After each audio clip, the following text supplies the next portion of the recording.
수멍아, 그동안에 잘 지냈어? 아빠가 여기 신학생들에게 말씀을 가르치는 것을 집중하다 보니까 너에게 말씀 보낸 것을 한동안 못한 것 같다. 이제 다시 한번 말씀을 다시 공부하고 함께 나누는 시간을 가졌으면 좋겠네. 자, 오늘은 창세기 22장부터 시작을 하게 될 텐데 이제 먼저 기도하고 시작하자.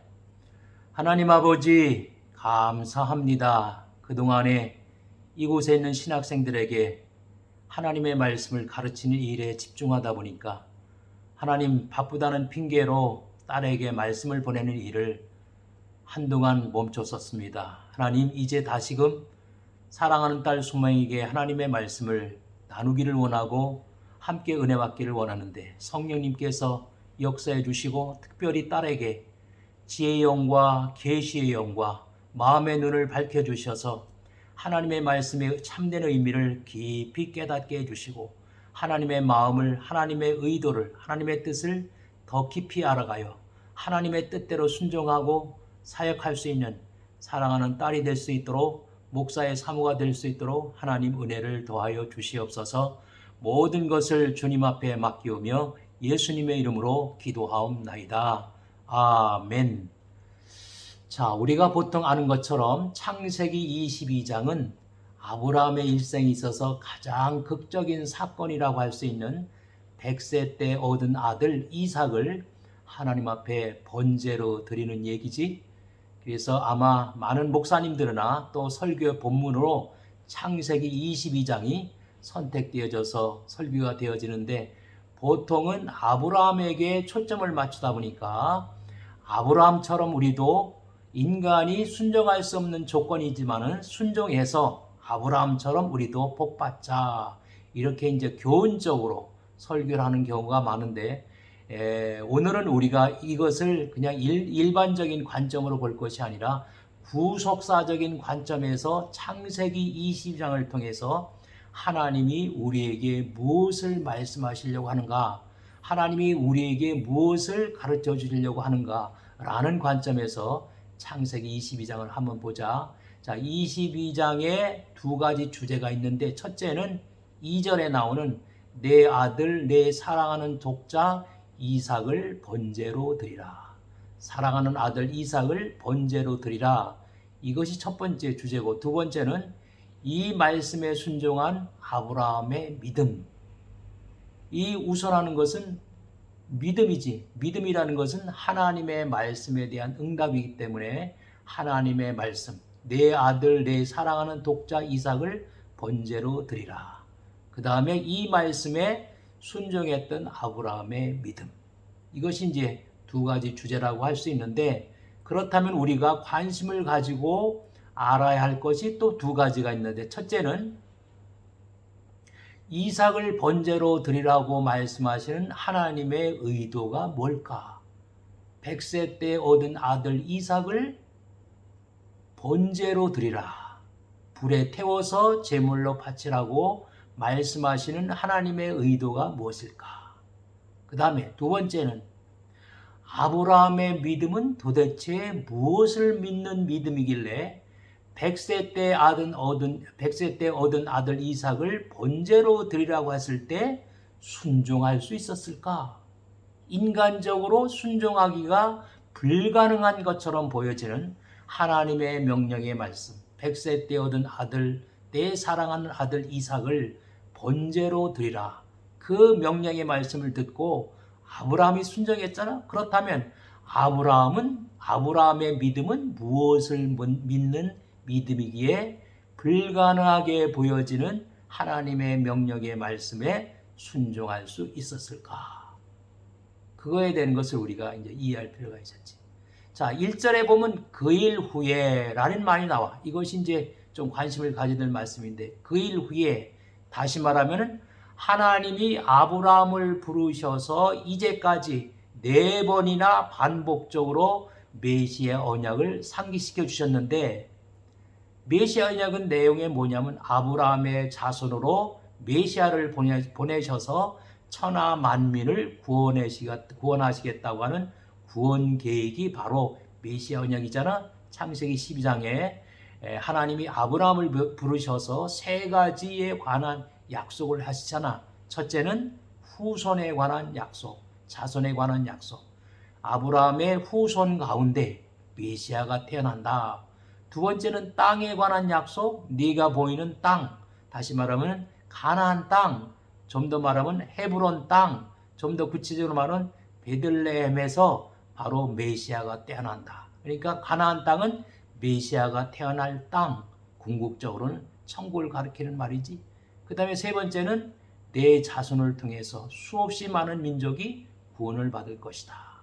그것이 이제 세 가지에 관한 메시아 언약인데, 이것을 다시 말하면 복음이라고 말할 수 있는 것이지. 그래서 갈라디아에서는 아브라함이 복음을 믿었다, 이렇게 설명하고 있잖아. 자, 그러니까 그 일 후에란 말은 첫 번째, 하나님이 아브라함을 부르셔서 네 번씩이나 반복적으로 메시아 언약을 세워주신 일, 그 일 후에. 두 번째는 뭐냐?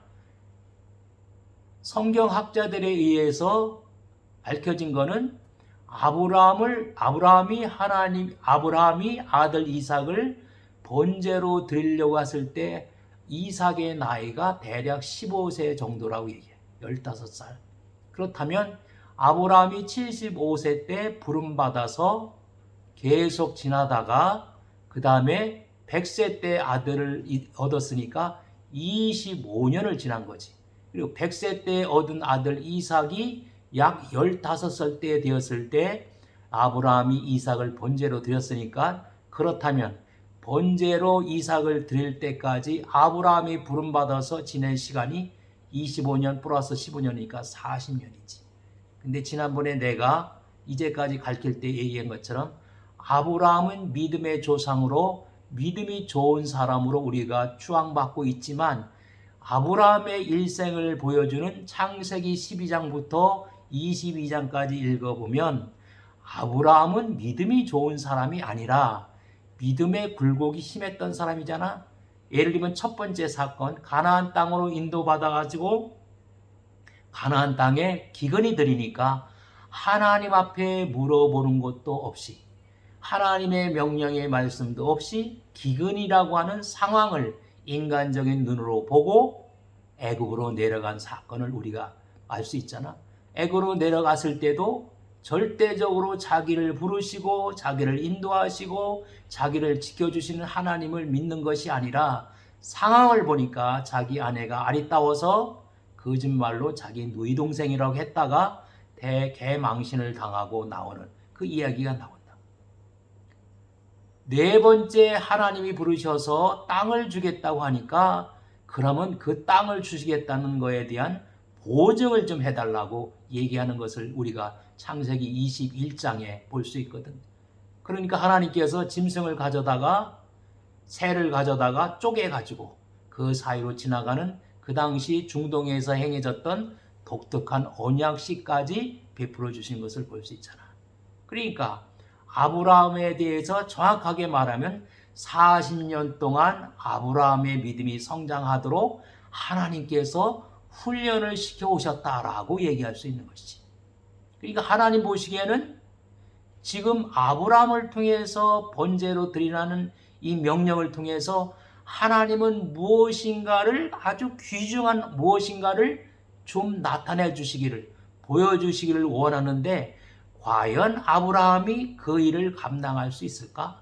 다시 말하면 아브라함이 40년 동안 훈련을 받고 그 다음에 하나님께서는 아브라함에게 이삭을 번제로 드리라는 이 사건을 통해서 귀한 교훈을, 귀한 어떤 가르침을 우리에게 보여주려고 하는데 아브라함이 과연 그 일을 감당할 수 있을까? 그래서 성경은 아브라함의 믿음을 시험했다, 테스트했다, 그런 얘기가 나오는 거지. 근데 하나님이 메시아 언약을 통해서, 그리고 하나님이 40년 동안 아브라함의 이런저런 어려움이나 사건을 통해서 훈련시켜 온 다음에 우리가 알 수 있는 것은 4번씩이나 메시아 언약을 아브라함과 맺는 가운데 아브라함의 자손으로 메시아가 오셔서, 그리스도가 오셔서 천하 만민을 구원할 것이다. 그렇게 말씀은 계속 해 주셨지만, 그럼 천하 만민이 어떤 방법으로, 천하 만민이 어떻게 해서 구원을 얻게 되는가 하는 방법에 대해서는 한 번도 말씀하지 않으셨다. 그것을 우리가 여기서 깨달아야 되겠지. 아브라함의 자손으로 메시아가 오셔서 천하 만민을 구원할 것이다. 그런데 어떤 방법으로, 어떤 길을 통해서 천하 만민이 구원을 받게 할 것이라는 것에 대해서는 아직까지도 말씀을 안 하셨거든. 그래서 창세기 22장 아브라함이 아들 이삭을 번제로 드리는 것을 통해서 하나님은 무언가를 지금 보여주려고 한다. 무언가를 나타내 주려고 한다. 그것을 알 수 있는 힌트는 뭐냐면 번제라는 단어야. 번제. 22장에 번제라는 단어가 6번이 나오고 있다. 자, 그럼 번제로 드리라. 불에 태워서 제물로 드리라는 이 번제의 의미가 뭘까? 단순히 생각하면 아니 사람의 몸을 불에 태워서 하나님께 제물로 드리라? 이것이 하나님의 성품에 합당한 일일까? 우리가 의심을 가질 수 있지. 그런가 하면 내가 내게 일러준 한 산 거기 가서 번제로 드리라. 왜 내가 내게 일러준 한 산 꼭 거기 가서 번제로 드려야 될까라는 거에 대해서 이유를 설명할 길이 없다. 그러니까 우리가 구속사적인 관점에서 이 사건을 보면 번제가 뭔가, 번제를 알면 하나님의 나타내시려고 하는 의도를 알 수 있게 되는 것이지. 자, 번제는 우리 레위기에 보면 5가지 제사가 나오는데 번제, 소제, 화목제, 속죄제, 속건제 이렇게 5가지 제사가 나오는데, 자, 우선 번제는 뭐냐? 번제의 의미가, 번제에 드리는 의미는 죄로 말미암아 깨어진 하나님과 인간의 관계를 회복시켜 줄 수 있는 제사다. 또한 하나님에 대한 전적인 신뢰와 헌신을 나타내는 것이 번제다. 그러니까 죄인된 인간이 하나님께로 돌아가기 위해서 해야 될 일 중에 하나가 뭐냐면 하나님과의 깨어졌던 관계, 하나님과 원수되었던 관계가 회복되어야지 하나님께 돌아갈 수 있잖아. 그러니까 바로 그것을 나타내는 것이 번제다. 그런데 왜 제사가 5개씩이나 있을까? 그것은 번제는 다시 말하면 예수 그리스도의 구속, 예수님이 우리의 죄를 짊어지시고 우리의 죄값을 치르기 위해서 대신 십자가 위에 피 흘려 돌아가셨다고 하는 대속의 의미를 설명해 주는, 그림자로 설명해 주는 제사다. 그런데 대속의 의미가 원래 넓고 깊기 때문에 한 가지 제사 번제로는 설명이 다 안 돼. 그러니까 5가지 제사를 통해서 그림자로서 예수 그리스도의 대속에 대한 그림자로서 5개의 제사를 레위기는 설명하고 있는 것이다. 자, 그러면 구약 시대에 타락한 인간이 하나님과 교제하기 위해서, 하나님께 다시 돌아가 교제하기 위해서는 2가지가 필요했는데 죄 문제를 해결해 줄 대속 제물이 필요했고, 그 다음에 대속 제물을 드려줄 중보자, 인간과 하나님 사이를 연결해 주는 중보자, 그것이 구약에서 대제사장이었지. 그러니까 대개 제물은 짐승을 갖다가 제물로 드렸잖아. 양이나 염소나. 그러니까 이 제물은 뭐에 대한 그림자냐? 예수님이 제물로 드려진, 우리의 죄를 대신 짊어지고 십자가 위에 돌아가신 제물 되어진 것에 대한 그림자다. 왜? 세례 요한이 예수님이 오시는 것을 보고 말하기를 세상 죄를 지고 가는 하나님의 어린 양이로다. 그죠? 그러니까 죄를 지고 가는 하나님의 어린 양 대신 예수를 그림자로서 나타내는 것이 바로 제물이다. 그 다음에 또 하나는 하나님과 인간 사이의 중보도 한 분이시니 곧 사람이신 예수 그리스도라. 디모데전서 2장 5절에 이 말씀이 나오는데, 다시 말하면 하나님과 인간 사이의 중보자, 말하자면 대제사장이 되신 분이 바로 예수 그리스도다. 그러니까 구약 시대에 제물을 회막에서 드릴 때 있었던 대제사장, 그 대제사장은 바로 신약에 나오는 대제사장 역할을 하셨던 예수 그리스도에 대한 모형이다, 그림자다라고 하는 것을 우리가 알 수 있겠지. 자, 그러니까 하나님께서는 지금 독생자 예수 그리스도를 만민을 위한 대속제물로 내어주실 하나님의 계획을 보여주려 하는데, 이 역할을 아브라함이 감당할 수 있을까 하는 시험으로 표현하고 있는 것이다. 그런데 이 일을 우리가 이해하기 위해서는 히브리서 11장 17절부터 18절, 19절을 읽어야 되는데, 내가 대충 보면 히브리서 11장 17절, 아브라함은 시험을 받을 때에 믿음으로 이삭을 드렸으니 그는 약속들을 받은 자로되 그 외아들을 드렸느니라. 그 다음에 히브리서 19장에 보면 그가 하나님이 능히 이삭을 죽은 자 가운데에서 다시 살리실 줄을 생각한지라, 비유컨대 그를 죽은 자 가운데에서 도로 받은 것이니라. 자, 그러니까 구약은 자세히 설명하고 있지 않지만 신약 히브리서에서 아브라함의 믿음을 설명해 주고 있다. 우리가 구약을 좀 더 분명하게 이해하기 위해서는 신약의 빛으로 구약을 봐야 된다 하는 것이 성경 해석의 하나의 원칙이에요. 그러니까 우리가 다시 살펴보면 100세 때 얻은 아들 이삭을 번제로 드리라고 그랬을 때, 우리가 보면 아브라함의 일생에 있어서 아마도 가장 믿음이 좋은, 가장 좋은 믿음의 절정기에 이르렀다, 그렇게 말을 할 수 있겠지. 그러니까 아브라함은 메시아 언약이 반드시 이루어질 것이다 라고 그는 믿었는데, 메시아 언약이 뭐예요? 아브라함의 후손 가운데 메시아 그리스도가 태어나셔서 천하 만민을 구원한다는 것이 메시아 언약인데, 그렇다면 자기 아들의 후임자, 자기 아들의 후손 가운데서 메시아가 태어나려면 자기 아들 이삭이 죽으면 안 되지. 자기 아들 이삭이 죽으면 어떻게 아브라함의 후손 가운데 메시아가 태어나서 세상 사람들을 구원할 것이라고 하는 하나님의 구원 계획이자 메시아 언약이 성취될 수 있겠느냐, 그런 얘기지. 그러니까 메시아 언약은 반드시 이루어질 것이다. 왜? 하나님이 약속하신 말씀이시니까. 그렇다면 자기 아들이 죽어가지고는 메시아 계보가 끊어지니까 메시아가 태어날 수 없는 것이지. 그러니까 내가 아들 이삭을 하나님 앞에 번제로 드린다 할지라도 하나님은 죽은 아들 이삭을 반드시 살려내서 메시아 언약을 성취할 것이다 라고 하는 믿음을 갖고 있었다는 것이, 말하자면 죽은 자를 다시 살리시는 하나님을 아브라함은 믿게 되었다는 거예요. 그러니까 아브라함이 75세 때 처음 부름받았을 때부터 그렇게 귀한 믿음, 내 후손 가운데 메시아가 태어날 것이고 그러려면 내 아들 이삭을 번제로 드릴지라도 반드시 하나님이 내 아들 이삭을 살려낼 것이다 라고 하는 그런 굳건한 확신과 믿음을 가지고 있었느냐? 아니지.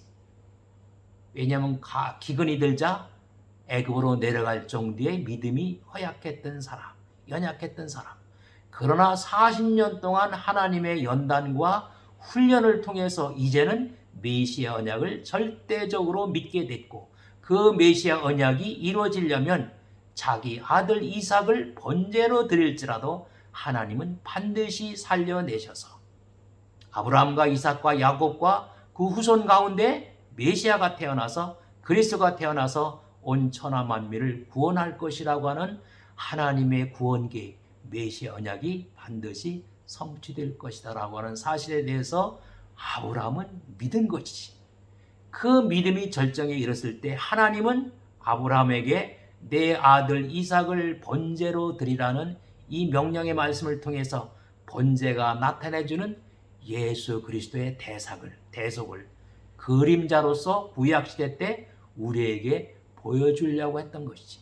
그러니까 창세기 22장의 주인공은 아브라함이 아니라 아브라함을 통해서 이 다음에 아브라함의 후손 가운데 메시아 그리스도께서 우리 인간의 모든 죄를 짊어지시고 십자가 위에서 피 흘려 돌아가심으로 모든 믿는 자에게 구원을 주시려고 하는, 모든 믿는 자를 의롭다 여겨주심으로 하나님 앞에 다시 돌아갈 수 있는, 그래서 하나님과 교제하며 영원히 함께 살 수 있는 구원의 길에 대한 그림자를 아브라함을 통해서, 대속에 대한 그림자를, 대속에 대한 의미를 아브라함이 이삭을 번제로 드리는 이 사건을 통해서 우리에게 보여주시고자 했다. 그것이 하나님의 의도라고 우리가 알아야 되겠지. 이것이 구속서적인 관점에서 창세기 22장을 보는 해석이다. 그러니까 앞으로 우리가 성경 읽을 때 말하자면 복음의 핵심, 복음을 올바로 이해하기 위해서는 성경을 구속사적인 관점에서 봐야지, 사람에게 초점을 맞춘다, 사건에게 초점을 맞춘다, 그래서 그 사람으로부터 우리가 본받자 하는 교훈적인 설교나 도덕 윤리적인 설교를 하면 참된 복음의 의미를 알기가 어렵다라는 것을 다시 한번 깨닫고 창세기 22장을 이해해야 될 줄로 믿어요. 소망아, 잘 알겠지? 자, 그럼 우리 기도하자. 하나님 아버지, 오늘 사랑하는 딸 소망이와 함께 창세기 22장을 구속자적인 관점에서 읽고 이해했습니다. 하나님, 우리의 영안을 활짝 열어주시고 우리의 귀를 열어주셔서 늘 하나님의 음성을 듣게 하시고 하나님의 뜻과 하나님의 계획과 의도를 정확하게 잘 깨닫고 순종해서 하나님 나라 확장 위해서 쓰임받는 저희들 되게 하시고, 또 우리 소망이가 남편으로 섬긴 우리 대진이도 하나님 늘 복음을 설교하는 목사, 복음을 가르치는 목사로 생명을 소중한 것을 여기지 않을 정도의 믿음의 사역을 감당할 수 있도록 주님 역사하여 주시고 은혜를 베풀어 주시옵소서. 감사하며 예수님의 이름으로 기도하옵나이다. 아멘.